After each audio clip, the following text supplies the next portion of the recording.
Resolvemos. Es Tecno Guatemala que nos presenta sus informes financieros y nos da 7 requerimientos diferentes para poder analizar al concluir dando recomendaciones. Lo primero que hemos hecho es evaluar el rendimiento requerido de los inversionistas en acciones comunes, que considerando una tasa de mercado del 10.5%, una tasa libre de riesgo del 5% y un coeficiente de beta de 1.1, luego de plantear la ecuación y reemplazar valores en las variables de esa ecuación, hemos determinado que el rendimiento mínimo requerido de los inversionistas en acciones comunes es del 11.05%. No olvidemos, por favor, que caso S forma parte de la estructura de capital de la empresa, dado que el WACC, o el costo de capital, se calcula multiplicando el peso por el costo. El peso del origen del financiamiento, que puede ser deuda, preferencias comunes, multiplicado por el costo asociado. Y el costo para la empresa, para el inversionista de rendimiento, en el caso de los accionistas comunes es del 11.05%. Con eso hemos terminado el requerimiento número 1. Nos vamos al requerimiento número 2. En el número 2 tenemos que calcular el costo de capital, y el costo de capital está asociado a una ecuación. Esa ecuación debemos utilizarla con cálculos previos para que cada variable quede totalmente identificada antes de plantear la ecuación. ¿Qué nos piden en el enunciado? Determinar el costo promedio ponderado de capital considerando estos datos. Es decir,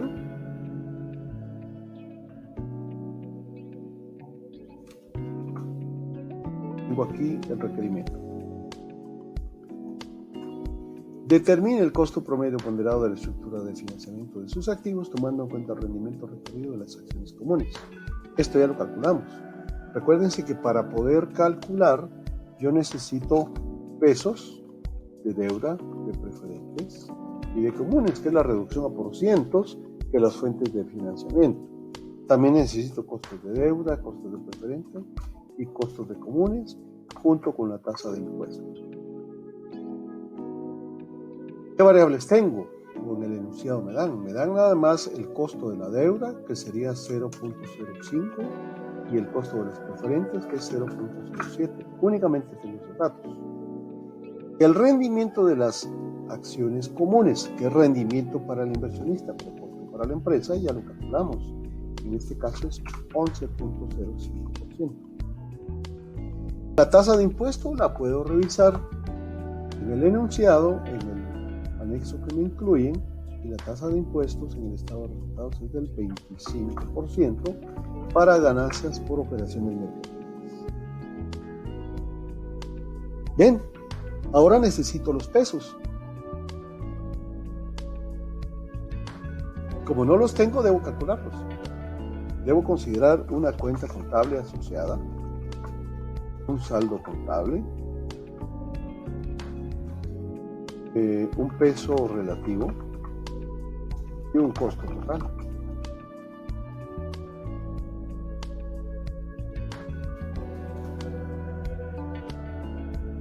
El saldo contable aplica para aquellas cuentas que generan intereses. Si nos vamos al pasivo, revisemos de abajo hacia arriba para encontrar primero corto plazo, es decir, préstamos de corto plazo, 0.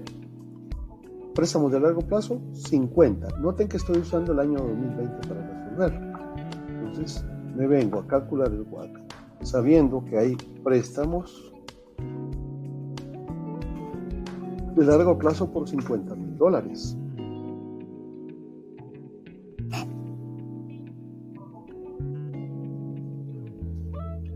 Bien, ¿qué más tenemos? Tenemos acciones preferentes y acciones comunes, a las que siempre habría que sumarle las utilidades retenidas de periodos anteriores. ¿Por qué se hace esto? Porque eso tiene un costo financiero. Es decir, la utilidad retenida también sirve de capital y por lo cual debe compensarse con el rendimiento también de esas utilidades retenidas.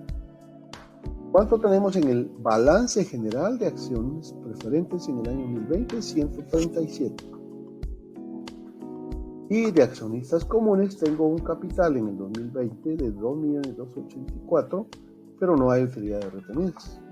En este caso sería 2.284 más 0, que no hay utilidad de retenidas. Bien, ahora procedo a resolver el peso relativo sumando primero la columna de las fuentes de financiamiento y luego tengo que reducir a por cientos esos saldos, que sería el valor del saldo dividido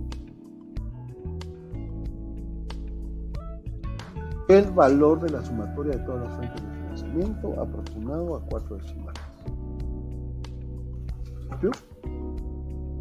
Me calcula automáticamente el resto, haciendo lo mismo, el saldo dividido la sumatoria. La suma, para validar que el método esté correcto, siempre debe dar 1, y en este caso no lo da. Vamos a ajustar el primer fuente de financiamiento agregándole un 0.01%. Eso implica una, sí sería, en 3 decimales. Sumatoria igual a 1.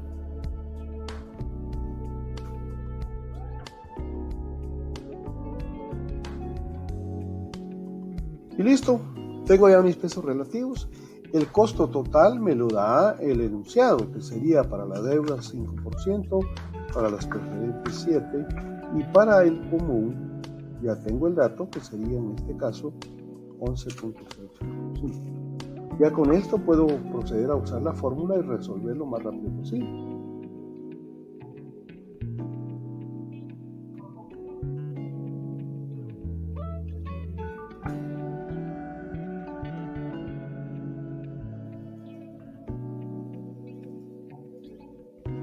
Ahí estamos. Bien, ahora me toca que calcular el costo de capital. Por ejemplo, para la deuda, el costo ponderado de capital no es el costo de capital nada más. El costo de capital para la deuda es 5%, pero el costo ponderado incluye escudo fiscal. Quiere decir que lo primero que tengo que hacer en la ecuación es restar 1 menos P.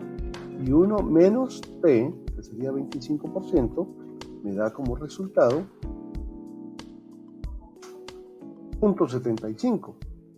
Ese valor va multiplicando la tasa que tiene de costo total. Es decir, la tasa del 5% multiplicado por 1 menos P. Eso es 3.75%. Y eso va multiplicado a su vez por el peso. Y los pesos ya los tengo. De deuda, de preferentes y de comunes. Bien. Ahora necesito multiplicar todo esto considerando el peso de la deuda.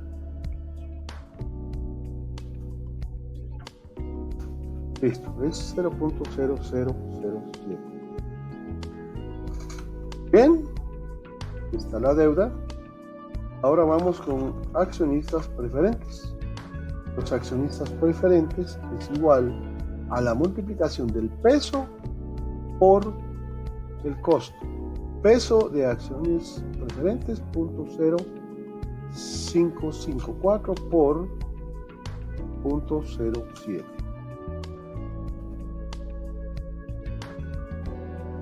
Listo. Ahora necesito calcular el costo ponderado para las acciones comunes. Al igual que las acciones preferentes, se están multiplicando el peso de las comunes por el costo de las comunes. Bien, ahora puedo unir la fórmula para que quede un solo cálculo de los valores. 10.67% es el WACC. ¿Cómo hubiera quedado esa ecuación si la hacemos? El WACC, hubiéramos dicho, es igual al peso de las comunes, el peso de la deuda, por favor, perdón, sería 0.0203, eso multiplicado por el costo, que en este caso es 0.05, y eso a su vez multiplicado por 1 menos t. A eso hay que sumarle el peso por el costo de las preferentes. El peso de las preferentes, 0.0554 por el costo asociado a las preferentes, que sería 0.07. Y a eso sumarle el costo ponderado de las comunes, que en este caso sería 0.9243 por 0.1105. Así quedaría plantada la ecuación y abajo queda resuelta. Si yo esto lo redondeo a 2 decimales,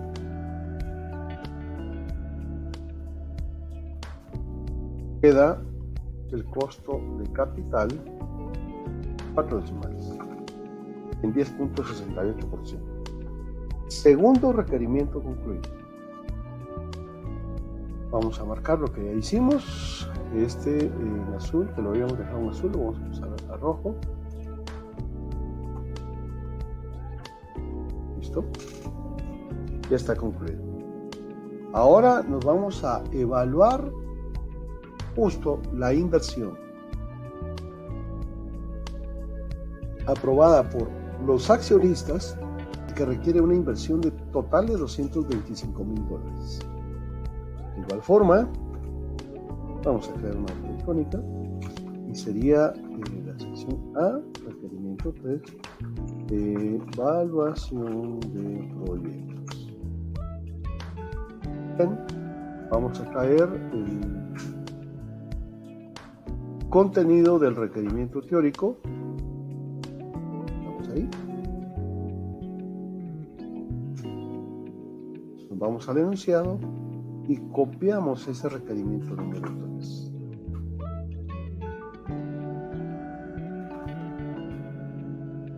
Tengo ya el requerimiento. Y dice: los accionistas en asamblea ordinaria anual, después de hacer evaluaciones diferentes a diferentes propuestas, han aprobado la renovación de ese equipo de ensamble, en la que invertirán, en caso existan, los excedentes de efectivo del último periodo de operaciones bajo las siguientes condiciones. Es decir, solo van a invertir si hay excedente de efectivo del último periodo, si no, no. El proyecto implica el reemplazo de un activo. Al final, en el tiempo, tenemos flujos operativos que vienen del estado de resultados. Tenemos un flujo inicial que es la inversión o compra del equipo, pero en el pasado hubieron transacciones. Esas transacciones en el pasado nos permiten vender activos que compramos en el pasado y tener una compensación de la caja por la compra del activo nuevo. Nos dicen que después de hacer evaluaciones en diferentes propuestas, han aprobado la renovación de su maquinaria de ensamble, en la que invertirán, en caso existan los excedentes de efectivo, en un equipo que tiene un costo de $150,000. Inversión en la compra del activo nuevo B, con base en el diagrama. Valor del activo, instalación, valor de la inversión total. El activo cuesta $150,000, pero son $75,000 de instalación, lo que totaliza una inversión inicial de $225,000. A continuación, necesitaba calcular los flujos netos de la operación, y los flujos netos de la operación ya estaban dados. Lo único que necesito es calcular es el flujo terminal, y eso lo hacemos mediante un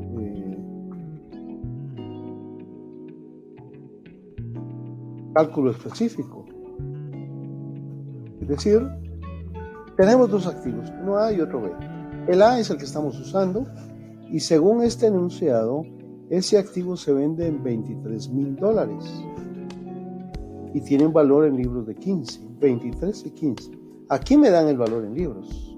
Obtengo una ganancia de 8,000, pago impuestos, me queda neto una ganancia de 7,200, que más el valor en libros me da un ingreso neto caja de 22,200. Bueno, el valor de compra del activo nuevo B son $225,000. ¿Cuál fue el egreso neto de la caja? Valor de la compra del activo B, 225,000, menos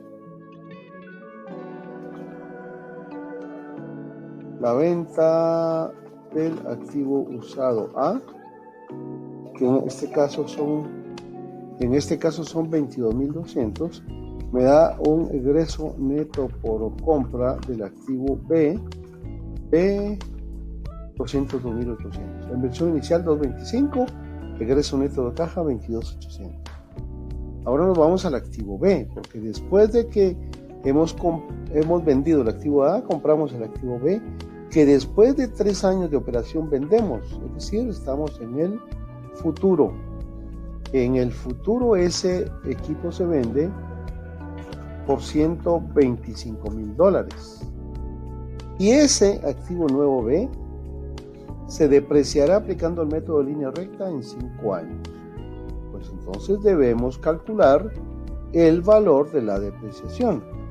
Es decir, periodo 0, 1, 2, 3, 4, 5 años, que es el periodo para depreciar.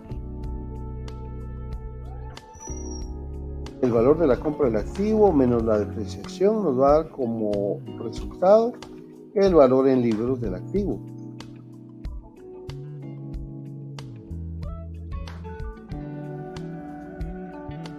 ¿Cuánto nos cuesta el activo? $225,000. No nos dicen que haya valor de rescate o valor residual.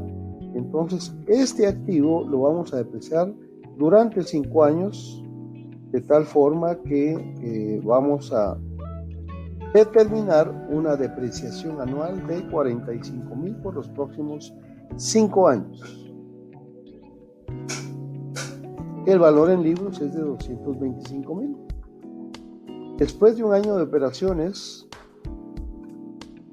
el valor en libros de ese activo, le restamos el primer año de depreciación, quedan 180, en el segundo 135 y en el tercero quedan 90.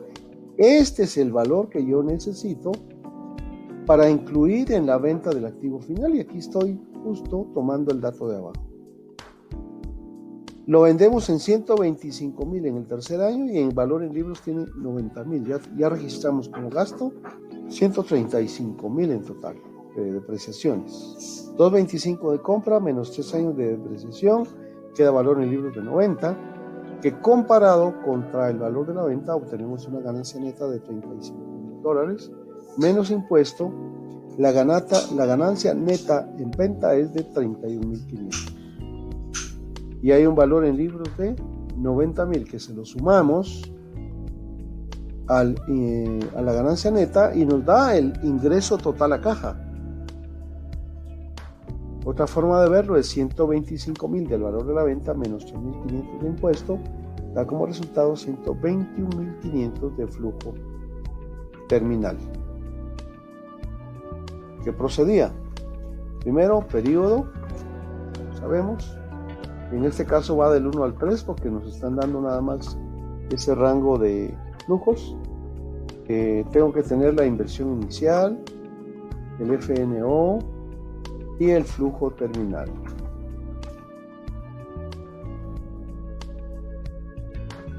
Bien, la inversión ya sabemos que es de 225,000, pero esa inversión va en negativo. Y los flujos netos de la operación nos daban en el enunciado 45, 50 y 75. 45,000, 50,000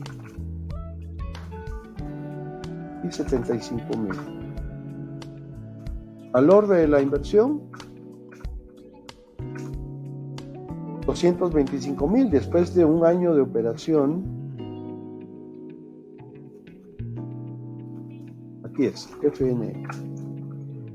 El flujo terminal en el último periodo agregamos el ingreso total a caja por la venta del activo B en 3 años, que sería 121.500. Y ahora procedemos a sumar horizontalmente para encontrar el flujo neto de efectivo.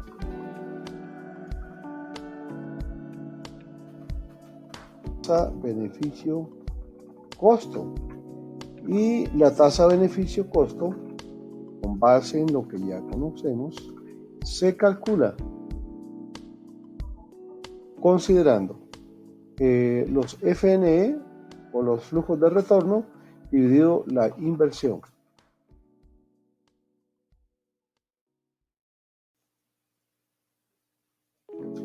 El valor de los FNE sería de 196.500 más 50 más 45.000, da 291. Y el valor absoluto de la inversión sería de 225.000. Esto dio como resultado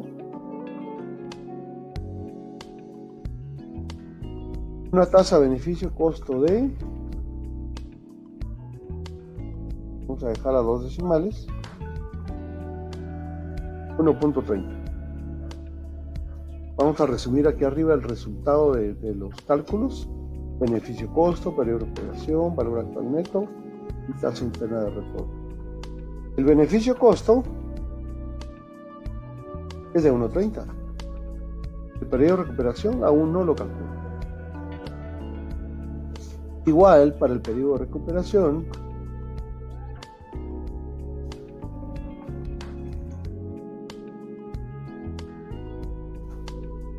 necesito los FNE. En el periodo 0 sería 225, en el 1, 2 y 3, 45, 50.000 y 196.500. Ahora aquí hay un saldo de I sub 0, que es el saldo de la inversión, que debo considerar. Es decir, en el primer año de operaciones, cuando yo solo he invertido, tengo que recuperar 225.000. Pero después de un año de operación, yo recupero 45.000 y me quedan por recuperar 180.000. Copio la fórmula y justo en el segundo año está el último negativo y en el tercer año está el primer positivo. Quiere decir que este periodo se recupera en el año 3, en el periodo 3. La fórmula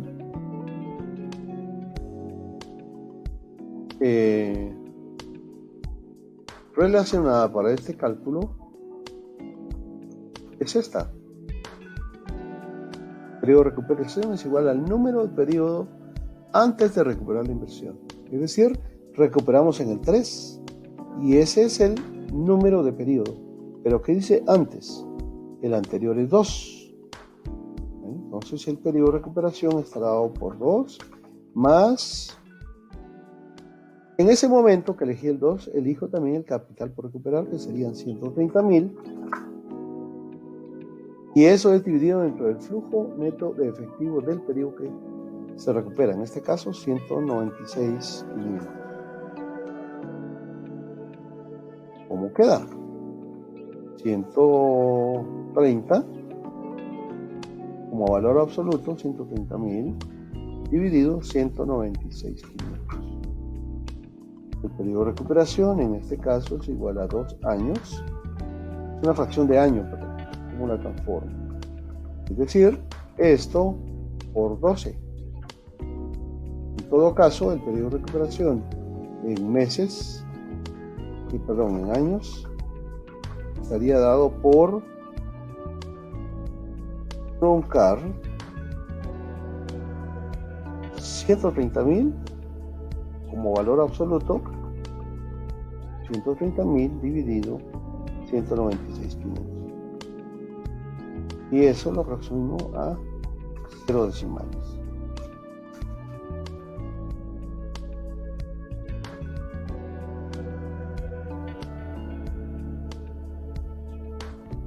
Cinco decimales. Este es el periodo de recuperación en meses. En años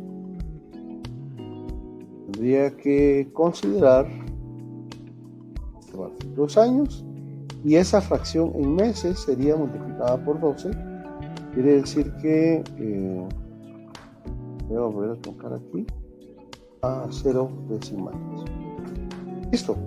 Este periodo de este proyecto se recupera en 2 años y 7 meses. Tengo el segundo indicador, 2 años, 7 meses. Lo que me queda es el valor actual neto. Y para calcular el valor actual neto, debo considerar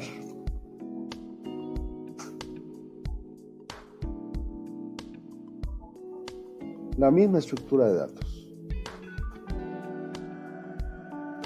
con la única diferencia que necesito un costo de capital, que puede llamarse prima o rendimiento mínimo, factor I o costo de oportunidad de capital. ¿Qué tasa tenemos? ¿Qué tasa utilizamos para descontar los flujos? Vamos a utilizar la tasa del WACC, que sería 10.68%. Bien, vamos a traer los flujos netos de efectivo, los copiamos y ahora necesitamos construir un factor algebraico. Ese factor algebraico es utilizando la tasa de descuento, que es 1 más ese factor de descuento. ¿Ve? 10.68%. Y todo esto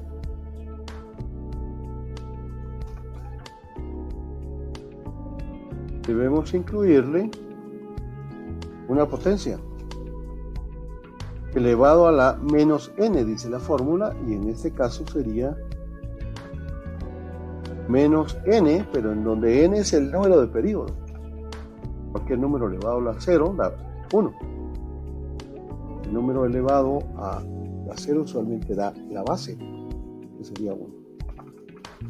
Copio y obtengo los factores algebraicos para cada periodo. Ahora necesito el factor decimal, es decir, trabajar con esto, que sería la potencia de 1 más esa tasa constante elevado a menos n, en este caso es 0. Y listo. Lo que voy a hacer es truncar esto a 5 decimales.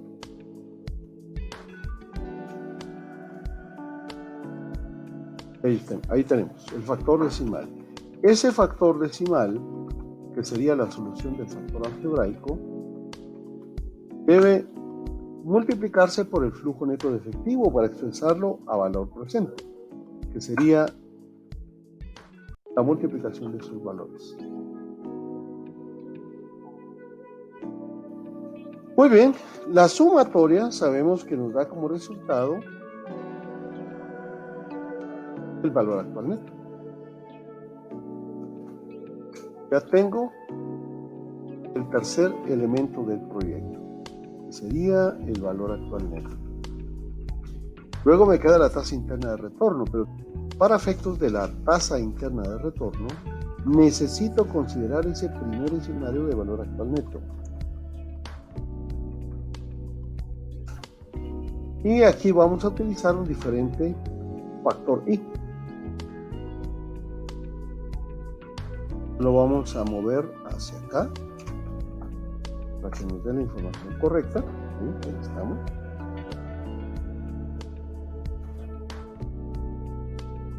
Este primer escenario lo dejamos justo con el 10.68%. El primer escenario de la TIR es el valor actual neto. Para este segundo escenario debo calcular con base en el valor actual neto, en el resultado, ¿Hacia dónde voy en tasa? ¿Voy hacia arriba o voy hacia abajo? Con un factor I del 10.68 me dio 1402. En tanto más suba ese factor de descuento, que es 10.68%, más pequeño será el valor actual. Para lograr ese efecto, necesito evaluar al 11%, y en el 11% ya me da negativo. Ya lo pasé. Y el punto 10, 4.800. El costo de capital es 10.68, con el que obtuvimos un valor actual neto de 1.402. Para calcular debemos subir la tasa o bajar la tasa para calcular el valor actual neto igual a 0. Si yo copio esta información y la llevo al 11%, está en negativo. Y eso me lleva a determinar que tengo un positivo y un negativo. Quiere decir que la TIR de este proyecto es igual al promedio, la suma de ambos resultados. La TIR de este proyecto es 10.5%. Vamos a regresar a incluirlo en este resumen. 10.5%. Y recuerden que teóricamente habíamos dicho que el beneficio-costo tiene que ser mayor a 1, que el periodo de recuperación idealmente tiene que ser menor a los años de flujo, en este caso 3 años, y el valor actual neto debe ser mayor que el 0, pero relevante. Y la tasa interna de retorno tiene que ser mayor que el costo de oportunidad de capital.